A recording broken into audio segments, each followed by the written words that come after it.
Peter Dushanov, and I'm a director of the NATO Association of Canada, a charitable NGO dedicated to informing Canadians about the value of security and importance of NATO. Thoughts about NATO do not usually occur to Canadians on a daily basis, but the peace, prosperity, and security that NATO provides are integral to our way of life. The principle that an attack upon one is an attack upon all is the foundation of NATO and maintains peace through strength, perhaps the greatest lesson of the death and destruction of the Second World War. This collective defense draws its strength through unity, and its learning is that division is the main weakness. Today we have the utmost pleasure of speaking with His Excellency Plamen Georgiev, Ambassador of Bulgaria to Canada, who will be introduced shortly. This discussion will allow Canadians to hear about the importance of NATO to Bulgaria, the strong relationship between our two countries, and the value of friendship. We hope you will join us and continue to engage with the NATO Association as part of our community online via Facebook, LinkedIn, Instagram, and X, formerly Twitter. I also encourage you to subscribe to our YouTube channel so that you can be part of future events as well. And now I'm pleased to hand off to our three moderators, Tim, Sarahi, and Eli. Thank you. Okay, thank you so much, Peter, for that kind introduction. So good morning, everybody, and welcome to another edition of our Diplomatic Speaker Series, which explores Canada's relations with its NATO allies and partners in a constantly evolving global security environment. So my name is Tim Crincoli, and I'm an engagement coordinator with the NATO Association of Canada. Welcome, everyone. My name is Sarai Giles Candela, and I am an events coordinator here with the NATO Association of Canada. Good afternoon, everyone. My name is Eli Rose, and I am an engagement coordinator with the NATO Association of Canada. Okay, that's wonderful. Before we get started today, I just wanted to give a brief history about Bulgaria's participation in NATO, just for us all to have a bit more of an understanding going into the session. So since the end of the Cold War, Bulgaria has pursued a deliberate shift towards Euro-Atlantic security and defense, and on the 29th of August, 1990, Bulgaria formally established diplomatic relations with NATO, signaling a strategic reorientation after the fall of communism. The 90s proved to be a defining decade in Bulgaria-NATO cooperation. In February 1994, Bulgaria joined NATO's Partnership for Peace program, marking its first steps towards closer cooperation with the alliance. And by March 1997, the Bulgarian government adopted a national program for NATO accession and set up an interagency committee to oversee reforms in defense, foreign policy, and greater institutional alignment with NATO standards. And then finally, on March 18th, 2004, the Bulgarian parliament ratified the North Atlantic Treaty, clearing one of the final hurdles to full membership. And eventually, on the 29th of March 2004, Bulgaria became a full NATO member in a landmark eastward expansion of the alliance. Since then, Bulgaria has deepened its integration to NATO structures. It has contributed to allied operations, participated in exercises under NATO standards, and steadily modernized its military. Bulgaria holds a crucial position on NATO's southeastern flank bordering the Black Sea, which makes it a core pillar of NATO's security and deterrence posture. In recent years, Sofia has reaffirmed its commitment to NATO collective defense, including by supporting training missions and strengthening its interoperability with other NATO allies. Bulgaria has continued to be a stalwart NATO member, committed to modernizing its defense forces, which includes its recent Air Force modernization strategy, which plans to replace Soviet-era jets with newer models.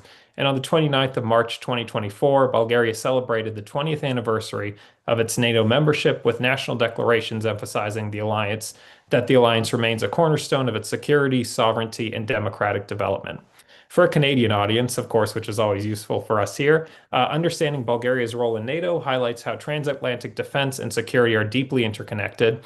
Bulgaria's commitment strengthens the collective security of Europe and North America alike, making it a crucial partner for Canada in areas of defense cooperation, training, and regional stability across the Black Sea and Eastern Europe.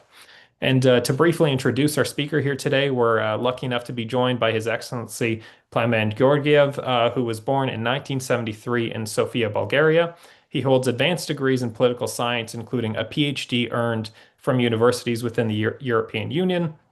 And Ambassador Georgiev joined the Ministry of Foreign Affairs of the Republic of Bulgaria in 2002, and has since built a distinguished diplomatic career spanning bilateral relations, EU affairs, consular services, and security policy. He has served in foreign postings in Greece, the United States, and luckily enough for us, Canada. And in 2023, he was appointed Ambassador Extraordinary and Plenipotentiary of the Republic of Bulgaria to Canada. And he is also married and has 2 children, which is always lovely to hear. So with all that said, Ambassador, we invite you to begin with some opening remarks before we proceed to our moderated discussion. Thank you, Mr. Crinoli. Good afternoon, all time to everyone. It's a pleasure to be here, and I would like to extend my gratitude to Mr. Dushanov and to all the team of Canada-NATO Association for this lovely invitation to be today with you and to elaborate on the Bulgarian contribution and participation to all NATO efforts to keep the Euro-Atlantic environment safe and sound. Thank you. Okay, thank you so much for that introduction and for your opening remarks. So we'll now be going into the moderated discussion, for which I'll pass over to Soraya. Well, to start, I would like to ask, we can put on context. Bulgaria joined NATO in 2004 and has repeatedly affirmed its commitments to the alliance. How does Bulgaria currently view its role in NATO's eastern and southeastern flank? What lessons can other NATO allies learn about deterrence, preparedness, and security from NATO's forward land forces in Bulgaria? Thank you. Well, it's obvious thing that NATO has turned itself into the biggest, strongest, and the most successful security alliance in the world. It maintained the security in Europe for a long time, and we hope to do so in the future. As Mr. Dushanov, First Peter mentioned, it is the unity that keeps so strong NATO, and it provides this way safety to all its citizens and beyond. It is important to stay together in this alliance and to project safety, and by this way, the well-being of all people in Europe, across the ocean, and to wider Euro-Atlantic area, which does not overlap only with Europe. The Euro-Atlantic area is not enemy to anyone. Nevertheless, it stays strong and will be a formidable obstacle to anyone who wishes to do, let's say, bad things to its citizens. Thank you, Your Excellency. We'll move on to the next question. At the 2025 NATO summit, NATO allies endorsed more ambitious defense spending benchmarks. How is Bulgaria approaching NATO's new spending expectations and national plans for defense modernization? What are some key areas Bulgaria hopes to strengthen and/or scale up to meet NATO's new spending goals? Yes, thank you for this question. This year at the Hague Summit, there was a crucial decision taken to, namely to put higher the expenditures on national basis for every ally in NATO to be able to cover all those defense-related expenses necessary to maintain the union. Currently, Bulgaria stands on about for the fiscal year 2025. Bulgaria is over 2%. It's roughly 2.09%. And for the next fiscal year of 2026, we envisage expenditures of about 2% and 2.25%. And probably it will go on and higher. Bulgaria is fully committed to the 5% expenditures as stipulated in the common decision. We will heavily invest in our direct defense capabilities, as well as all related infrastructure and defense logistical projects that will only reinforce our defense posture, and especially to the defense of the eastern flank. Regarding the acquisition of new capabilities, I believe we can discuss this later on, but Bulgaria is heavily focused on replacing some aging fleets, acquiring new modern capabilities, land-based, aerial, naval, and everything that has been done so far and will be done in the future will be with the main focus to reinforce the strength and the stability of the NATO eastern flank and the interoperability with our neighboring allies. Okay, thank you for that response. It's definitely interesting to hear as all NATO allies look to increase their defense spending, what each one is prioritizing and looking to focus on. So our next series of questions are related to the Black Sea and regional security. So that being that Bulgaria is central to Black Sea security, of course. And our question is, how does Bulgaria assess the evolving security situation in the region? And what role does Bulgaria see for NATO in that Black Sea region, be it maritime surveillance, exercises, logistics, any of these sorts of things? Yes.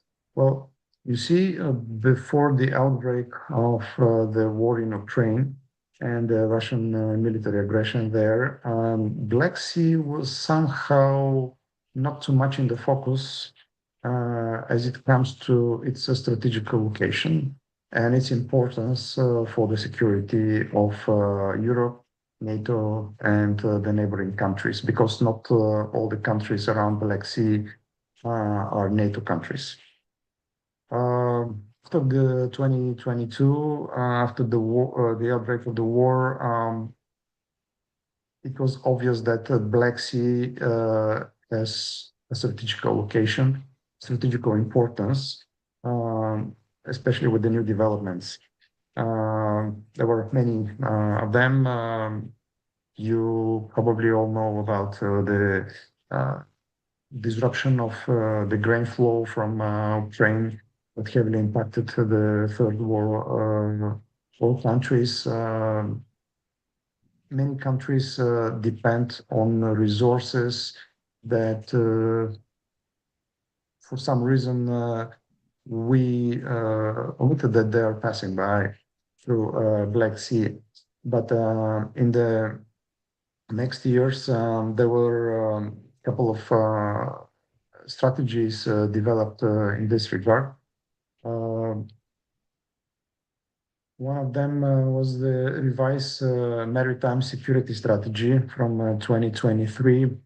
There were new Black Sea strategy developed, and there are a couple of overlapping initiatives in Europe that are focused on the Black Sea security.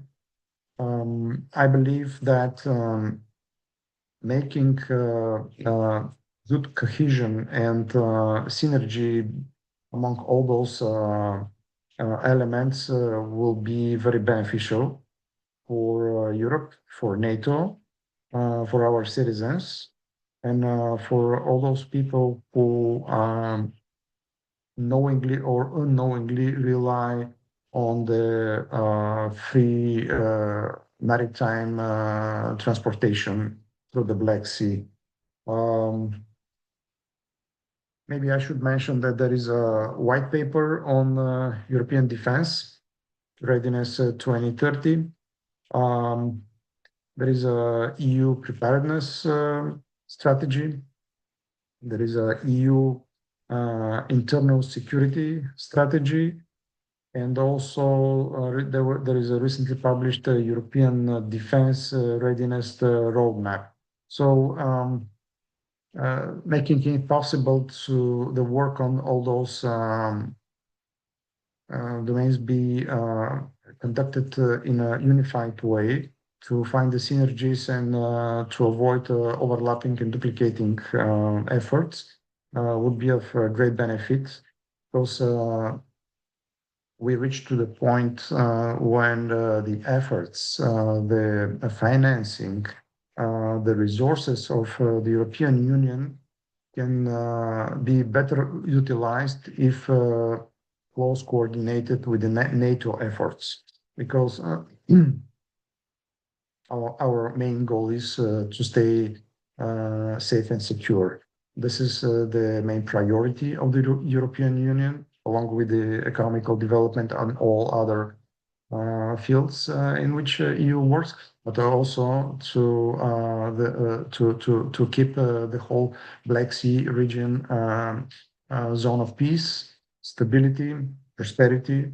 My country can, and not only Bulgaria, but it's Romania, it's Turkey, can be heavily impacted if Black Sea turns into area of instability from security point of view, from economic point of view, and so on.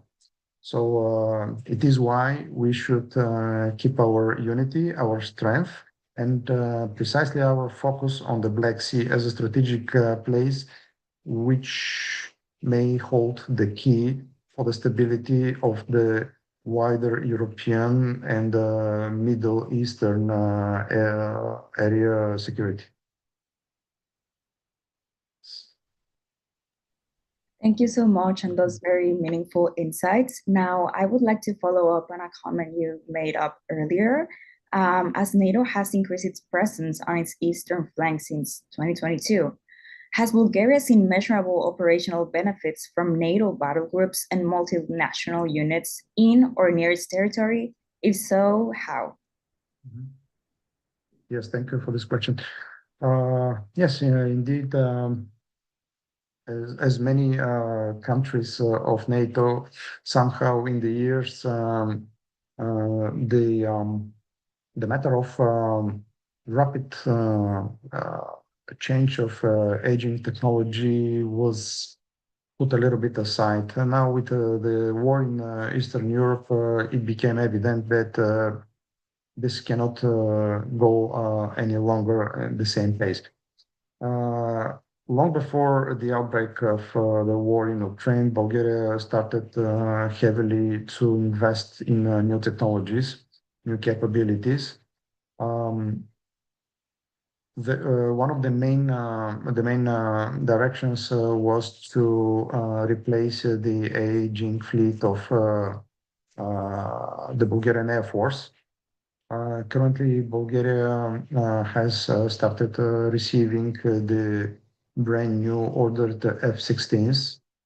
We are in process of replacing some of naval capabilities. I think this year we launched one of the first multifunctional patrol ships. Second one is in the pipeline. Also, there is a extremely big project of replacing the land forces armored vehicles, the infantry support armored vehicles, and here Canada plays a crucial role. Those vehicles, it's the Striker type of vehicles that are actually produced here in Canada, in Ontario province. And once the whole project will be accomplished, I don't think it's a secret. Judging by the numbers Bulgaria will receive of all those machines, Bulgaria will rank second after the US Army in possession of that many vehicles. So it will be a huge reinforcement of the eastern flanks, not only to Bulgaria, but to all surrounding NATO countries as capabilities to support them. And as I said, the main focus is how to keep strong the eastern flank. The last years saw a common initiative between Bulgaria, Romania, and Turkey on shaping a common naval group that has been very successful in combating all those maritime threats, the threats to the ships, transportation ships, and all those threats are coming from the floating mines that have been detached from their anchors in Ukraine, in Russia, and because of the currents in the Black Sea, they're floating according to their will anywhere. So this countermining group of those three NATO countries was very successful. And in some instances, they managed to destroy mines during the high tourist season in Europe, which was probably interesting for the observers and the tourists on the beaches, but it definitely represents a high risk to all ships of any type, not only military ships, of any country that has their vessels in the Black Sea. These are the main points that I can share with you. Definitely, there are benefits for the security of Bulgaria, but also for the safety and security of all our partners and allies in this region. Thank you, Excellency, for those very insightful comments. We'd like to now focus in on defense production and industrial supply chains. And apologies if you've answered some of these already, but we'll just ask it again. So in recent agreements, for example, in Rheinmetall, renewed investment in Bulgarian defense production. How does Bulgaria see a defense industrial base contributing to NATO supply resilience, for example, ammos, munitions, and maintenance? And as well, are there any opportunities for Canadian and Bulgarian industrial cooperation? I know you've mentioned one, but if there's any more. Mm-hmm. Yes, indeed. Bulgaria signed recently a very large contract with Rheinmetall, one of the major European defense product producers. It will be for setting two big factories in Bulgaria, one for gunpowder and second one for munitions. Not everyone knows that Bulgaria is one of the largest European producers of ammunitions. For many years, we produce the Soviet type of munitions, and Bulgaria had plans to discard them and to switch to NATO type of munitions, but with the outbreak of the war in Ukraine and the Russian aggression, those munitions and the capability of Bulgaria to produce them, because it was one of the last to do that, it came very handy to Ukraine.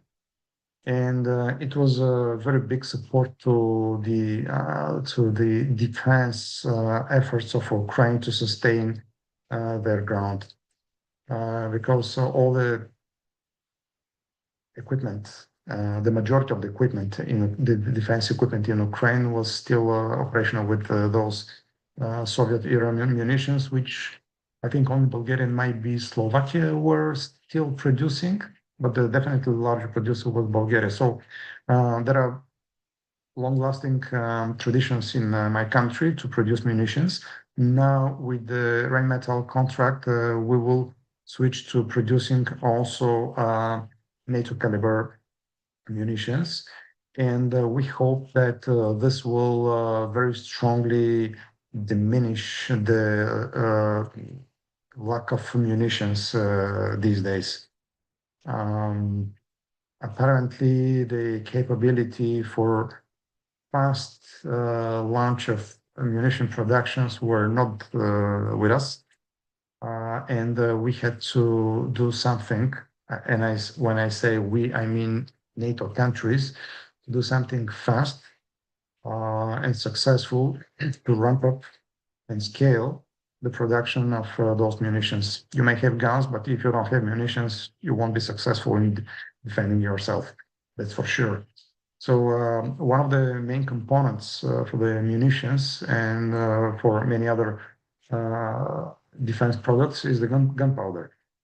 Apparently, that was also in shortage in Europe. So with those two contracts, we will very heavily support all those efforts.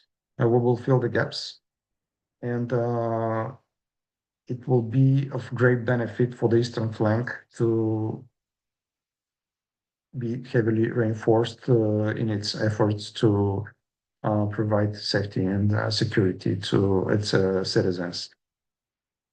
There are many other defense products that we produced in Bulgaria.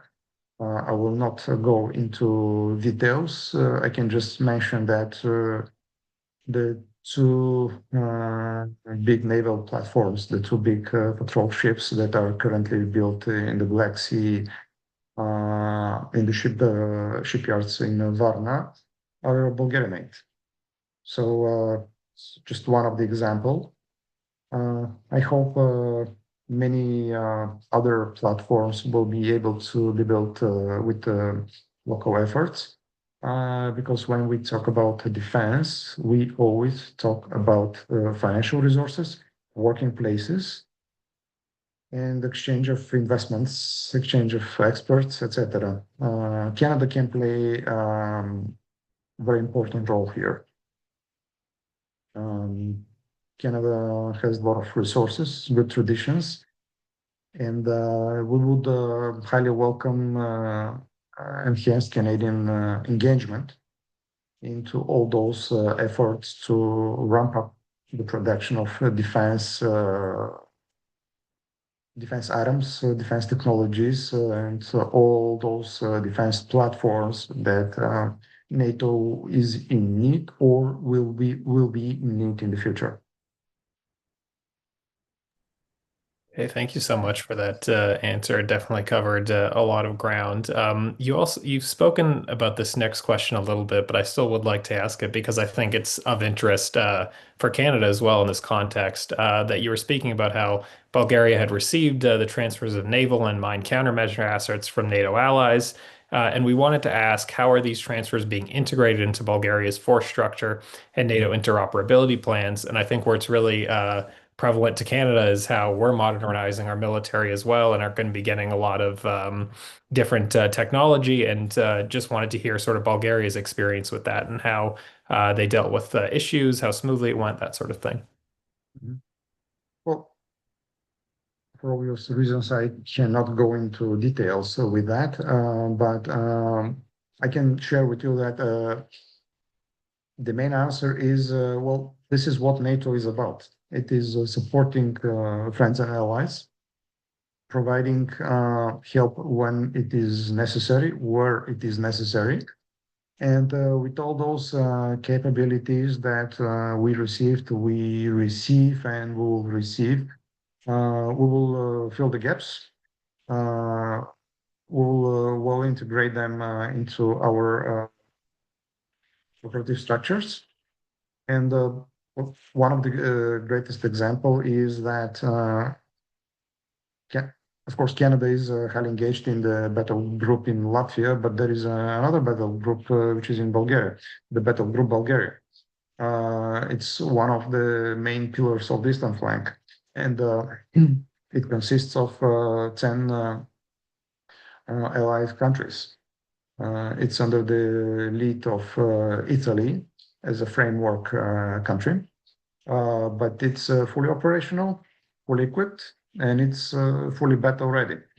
So the transfer of capabilities, of technologies, of people, of industrial products should serve one main point. It's the security. When you have achieved security, you will achieve also the safety. And it is not only the safety of the Bulgarian citizens, but it will be the safety and the security of all other people of the countries nearby and beyond. By strong posture, by strong capabilities, we not only demonstrate strong defense, but we project, and when I say we, I mean NATO, project security. And this is very important because investments in defense are always much less than all those investments that the country has to make with all the sacrifices if it is in war. To put it cynically, if you allow me, it is cheaper to spend money on defense than to spend money on war. Okay. Thank you so much, Your Excellency. I would like to move forward to talk a little bit about energy security and relations with Russia. As we know, Bulgaria recently announced plans to suspend transit of Russian gas under short-term contracts beginning in 2026, and it aims to phase out Russian gas use by 2028. We would like to ask you, how will those energy transitions affect Bulgaria's national security and its cooperation with NATO on resilience? Mm-hmm. Well, after the start of the war in Ukraine, it was a unilateral decision of the Russian natural gas supplier to Europe, Gazprom, to stop the supply of natural gas to Bulgaria. So we are not receiving Russian natural gas as of 2022. Since then, we diversified our supply chain. And there is no shortage of natural gas in Bulgaria, even despite the lack of any Russian gas supply. So it is doable. The threat of Russia that Europe will be submerged in dark and cold because of lack of Russian gas, it didn't happen. There is always place to buy natural resources from, and Canada is one of those countries. So it's important to stay together, and not only in defense matter, but also in energy matters. Yes, there is a decision to stop the supply of and the transit of all Russian energy resources, especially through the natural gas pipelines through Europe. It will be done. I think it's next year. I don't think it will be a problem for anyone because since the beginning of the war, we have established working terminals for the liquefaction of liquefied natural gas coming from the other side of the Atlantic Ocean, namely from North America. It comes with US shipments, but my understanding is that a big part of that is Canadian gas. So we are in this together. And since the outbreak of the war, we have shown to us and to the Russians that we can do it without you. We will not be subject of energy resources weaponization against Europe, against NATO, and everything will be fine. There is currently some assets of big Russian energy companies, oil companies in Europe. One of those assets is in Bulgaria. Lukoil owns the biggest oil refinery on the Balkans, and in one of the biggest, if not the biggest, I'm not sure, in Eastern Europe. It's in Bulgaria, close to the coastal city of Burgas. It's a Russian asset from the times that maybe nobody knew the name Vladimir Putin. So for many years it worked well, but now with the changed geopolitics, with the war in Eastern Europe, and US and UK sanctions on certain Russian oil companies, there was such a danger that sanctioning those assets, Russia, that are still present on our territory, might lead to disruption of fuel supply to Bulgaria and to the neighboring countries that rely on this refining oil refining plant. So the Bulgarian government moved in a very swift way. In very short time, there were put forward legislative changes in the Bulgarian laws, allowing the Bulgarian state to assume full control on this refinery, and by this securing the supply chain of energy, of petrol, diesel, aviation fuel to Bulgaria, to NATO facilities, to neighboring countries as well. So for now, everything looks good. We don't foresee any fuel shortage. Our stocks are full. The Bulgarian government is positive that there is no danger for any loss of fuel for anyone.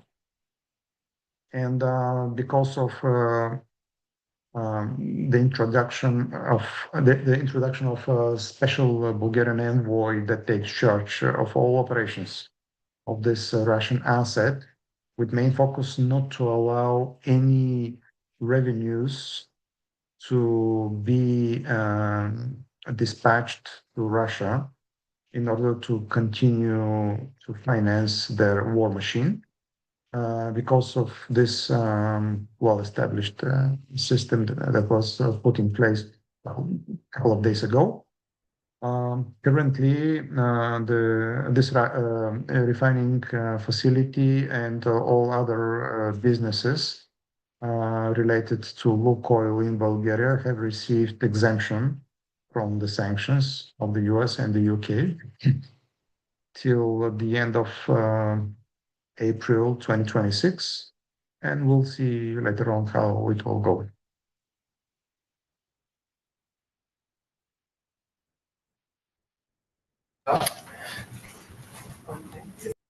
Have any other questions? Sorry. Yeah, thanks, Eli. Yeah, so we'll switch over to our next topic, which is civil preparedness, exercises, and disaster response. So as you know, NATO and Bulgaria co-organized a civilian-led preparedness exercises, namely the Bulgaria 2025 exercises. So how important is civil military disaster response interoperability for Bulgaria? And are there any lessons you would like to highlight for other NATO allies? Yes, this exercise happened to be very important, and not only that, but it happened to be probably the biggest exercise of this rank ever held anywhere.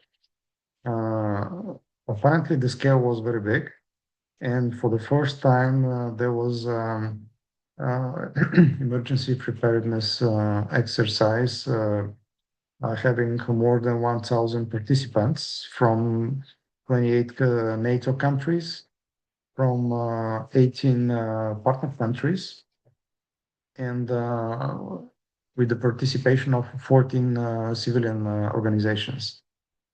It is very important to establish the well-operating synergies between the civil preparedness for when disaster strikes, to make sure that the first responders can work in interoperability with the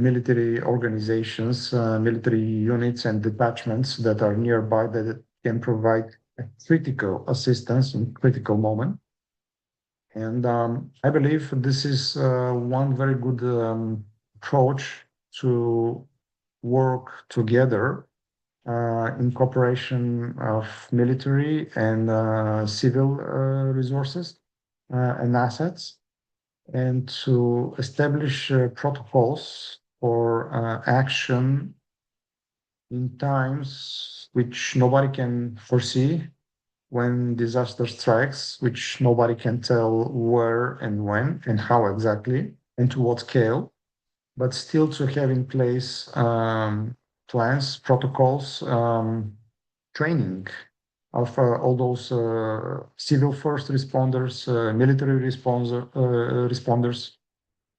on anything that might be of critical importance for any country.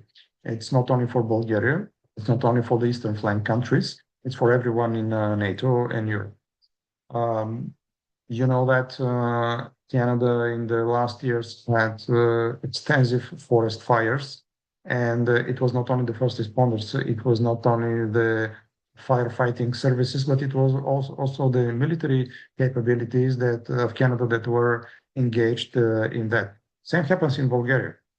Bulgaria is a kind of mountainous country, and the terrain is not very polite to all those efforts to put down forest fires. And usually the forest fires take place in the mountains, where you have no access, no roads.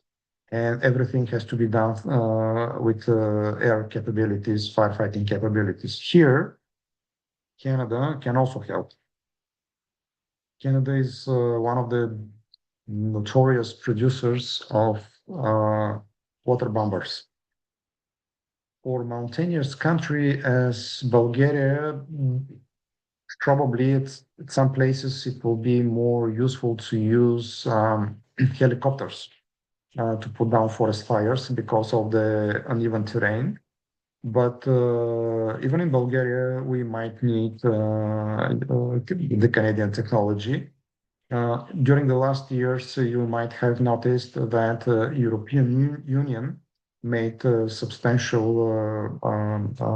orders of Canadian bombers.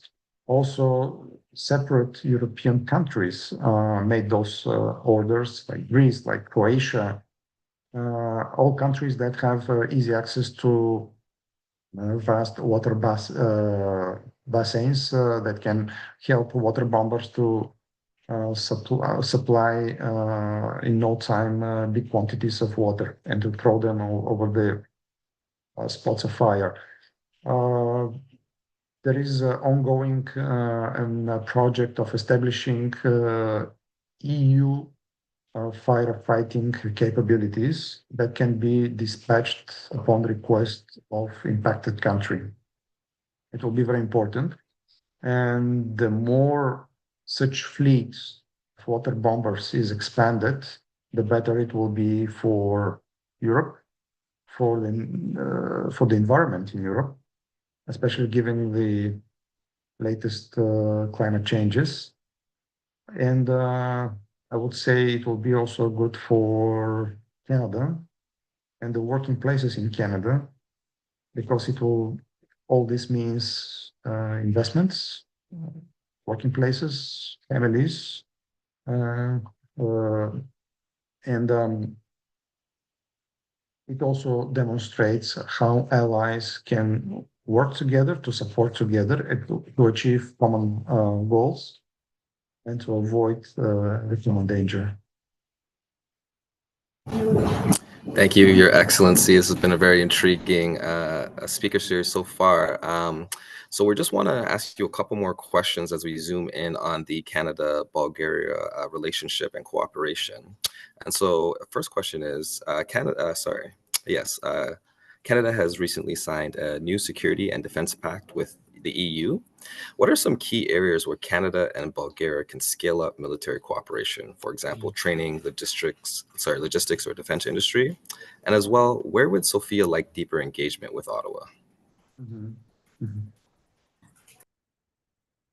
This year, there was a new instrument launched by the European Commission.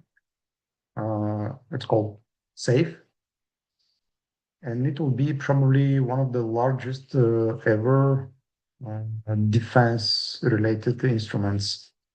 150 billion euros will be allocated to support the defense efforts of the European countries.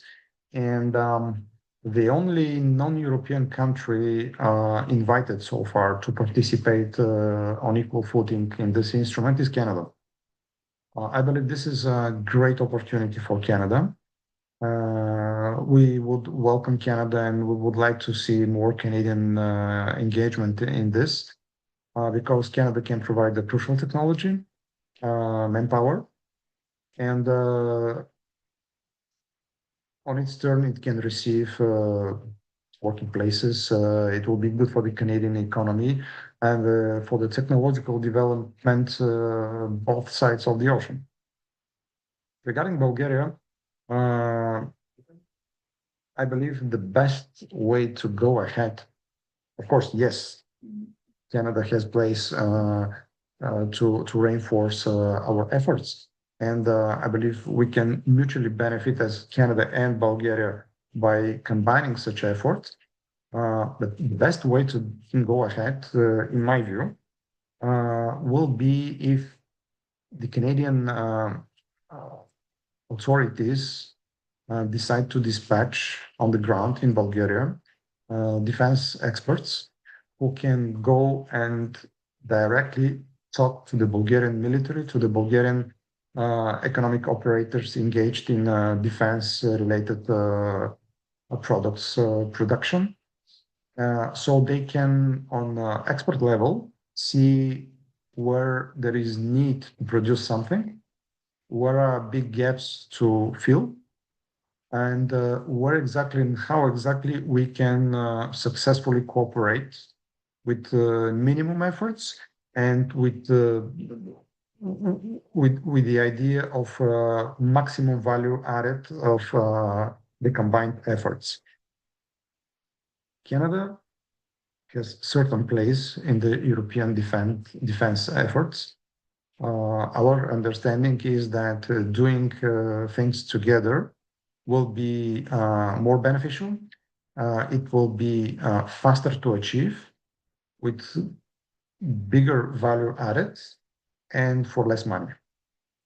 So it is a win-win approach. And definitely Canada has place. There is a reserved space for Canada in this big endeavor.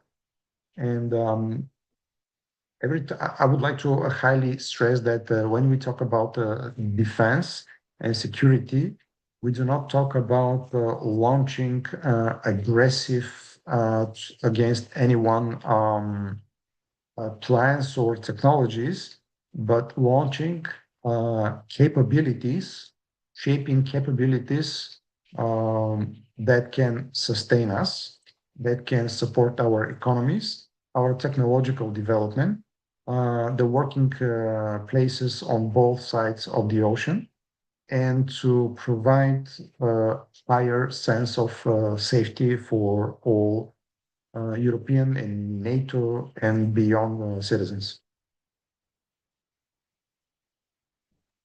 Well, thank you so much, Your Excellency. I feel like your comments on this topic is very related to my follow-up question, because as the Canadian government has recently asserted its goal to be an energy superpower, my question would be, does Bulgaria see any potential opportunities for cooperation or partnerships with Canada in energy? And what would be some opportunities or roadblocks that you can see on your journey? Excellent question. Thank you very much. The energy cooperation between Bulgaria and Canada is actually ongoing. I think it has great potential. For Canada to be an energy superpower, it will take a lot of efforts, a lot of money, and a lot of time to achieve that in the scale that has been planned. But there is a fast deliverable here. And in thinking about energy, it is the nuclear energy.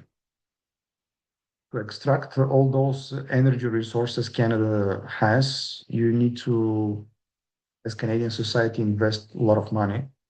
Invest a lot of money into building transport infrastructure, port infrastructure for example, loading and unloading facilities. But when we talk about nuclear energy, we don't need all of this. Canada is already represented in Europe with nuclear technology in the Romanian nuclear power plant Cernavodă. There is a big interest in the Canadian small modular reactors technology, and the interest, in my view, will probably grow much more in the years to come. Canada was the country that helped, and this is very important, the Bulgarian nuclear power plant to diversify its fresh fuel cells from the Russian fuel, which we for decades used because our reactors were calibrated to work with that Russian fuel, Soviet fuel, today Russian fuel. But Canada was the country that helped us to diversify and not to be dependent any longer on Russian fuel. So the new nuclear fresh fuel cells are Canada made. It's Canadian uranium. It's a Westinghouse technology, and now since Westinghouse is a Canadian company, it is Canada that has stepped in to help Bulgaria diversify the nuclear in nuclear domain our capabilities to be sustainable. Regarding the small modular reactors, probably this will be the future, because it will spare many countries from spending enormous resources into building huge nuclear power plants and transmission infrastructure. For example, if you have a small reactor powering a city, let's say town, not city, you can save on transmission buildup, on its maintenance, which is also very money consuming. And looking in the future, I believe Canada, with all the research done so far and the research that is doing, can, well, let's not be very ambitious, but can change the day with this technology. And since there is a distinct vacuum in this, I believe enhanced Canadian involvement in this, working with local partners. Let's speak about Bulgaria, with the Bulgarian Ministry of Energy, with local counterparts, can really make the difference. Regarding the second part of your question, what will be the roadblocks? Well, the main roadblock in this is that Canada has no embassy in Bulgaria. Canada is the only G7 country with no diplomatic representation in Bulgaria. This is a huge obstacle into launching all the cooperation that we are capable of and utilizing all the potential for achieving bilateral goals that we have. For example, if Canada is in position to set, let it be not embassy, but small office in Sofia, staffed with people who can promote the Canadian nuclear technologies, the Canadian energy in Bulgaria, and to work locally with their partners, I believe many great things can happen fast. But they cannot happen fast because those people are not there. they're not present on the ground. So this is, in my view, the main obstacle, and I work with my colleagues from the Global Affairs to see how can we overcome this, because having Canadians in Sofia that are experts in energy, in nuclear, in defense projects can change the tide. It can bring fast benefits, and I would say fast deliverables for the Canadian authorities, and to provide fast success. Whenever we talk about this, we talk about never forget investments, exchange of people, working places, both in Canada and Bulgaria. So this close cooperation can bring great benefit for Canada and Bulgaria, and for Europe as well. This is the right approach, I believe. And by overcoming such a roadblock and dispatching Canadian experts in Sofia, in Bulgaria, to locally engage and to have direct talks with their counterparts can really make the difference. Well, thank you so much for that answer. Definitely very insightful. As it's 2:56 now, I think we'll try to wrap up the session. I don't think we have any questions in the Q&A, which I think means you've answered every question very eloquently and comprehensively. So thank you so much for that. And yeah, we just want to extend our most sincere thanks for your cooperation and participation here in today's Diplomatic Speaker Series. And to wrap up, I'll pass it over to Peter. Well, thank you, Tim. This was really very, very informative interview. Thank you, Your Excellency, for sharing your valuable insights with us today. On behalf of the NATO Association of Canada, we're grateful for your time and thoughtful perspectives on the importance of NATO, the enduring partnership between Bulgaria and Canada, and the shared commitment to peace and security. We appreciate everyone who joined us for this discussion today, and we encourage you to stay connected with NATO Association online through our social media channels and YouTube, where you can access recordings of today's conversation and learn about future events. Thank you again to our audience and to His Excellency for this engaging and informative dialogue. We look forward to welcoming you to our next session. Thank you. I thank you on my behalf as well. And I extend my thanks to all your team and to you personally for the excellent job and for the efforts of bringing all of us together. Thank you. Together, we will be stronger. Absolutely. Thank you. Thank you, Your Excellency. Sorry. Okay. Yeah, I was just going to say the